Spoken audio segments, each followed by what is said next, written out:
Okay, so we've been talking about persuasive writing over the past few weeks, okay, and you guys have been asked to pick something that you want to convince somebody or persuade somebody about, and the example that I've chosen to use is more field trips.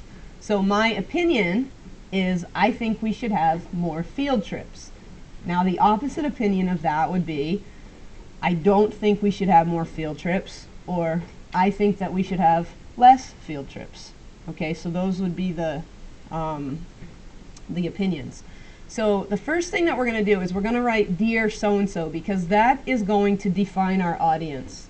Okay, so in this case, I'm going to write, I think either to convince for more field trips, if I were a student, either dear teacher, okay, and in your case you could use my name, okay, or dear principal.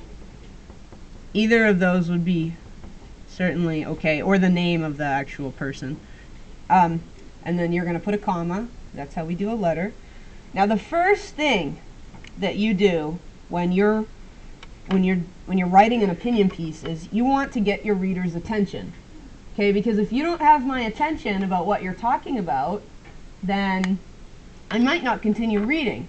So what I'm going to do is I'm going to highlight that piece for you in purple. So your purple piece is your lead in. And I chose to lead with a question. And I'm saying, do you want to ensure the success of your students long after they've left the walls of your classroom? Now, if I were a teacher or a principal, and I am a teacher, don't you think this would get my attention? Yeah, because of course I want to ensure the success of my students long after they've left the walls of my classroom. All right, so you have, remember I told you, you have to think about the point of view of the person you're writing to, right? The person that you're talking to. Okay, so I say, do you want to ensure the success of your students long after they've left the walls of your classroom? More field trips is the answer. So this is how I'm starting. Okay, this is how I'm opening my writing. Now, last week we worked on coming up with some reasons, didn't we? That more field trips would be the answer. Or that your opinion, whatever you were thinking, would be the answer. Now, some of the field trips, some of these things from kids' point of views, field trips are fun, right? Field trips get us out of the classroom. Field trips get us away from school. Those are kid answers, okay? And I can see you all vigorously nodding your heads. Okay, but do you think the teacher or the principal is going to go for those reasons necessarily? Maybe not so much. So I put down some reasons that the teacher or the principal might go for. Okay, in fact, might even be impressed by or excited about. And that's what you want to try to do too. The general rule of thumb, guys, is 3 reasons. 3 good reasons. Okay, we worked on coming up with 1 strong reason. But really you want to shoot for 3 reasons. That's just a good number when you're writing. Okay, and you'll see that a lot in your writing as you get older. Okay, so, and the reasons, guys, reasons are very important, so I'm going to use this red marker to start with the reasons. So look what I wrote for reasons. Field trips increase student excitement about learning. Now, if you were a teacher or a principal, would you want to increase your students' excitement about learning? Increase means to raise. Yeah, definitely. Okay. They give students opportunities they wouldn't otherwise have. Would you want to give students opportunities if you were a principal or a teacher? Definitely. Yeah, you would want to do that. So they give students opportunities they wouldn't otherwise have. Students remember the important things they learn on field trips because they're having fun.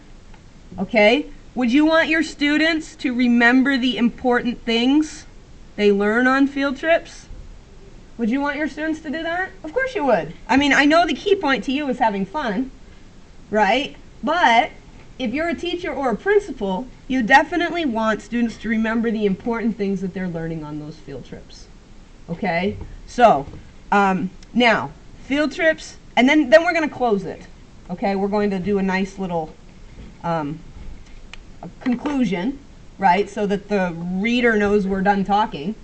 And guess what I'm going to do? You know remember how I led into it? with this purple here, and I said, do you want to ensure the success of your students long after they've left the walls of your classroom?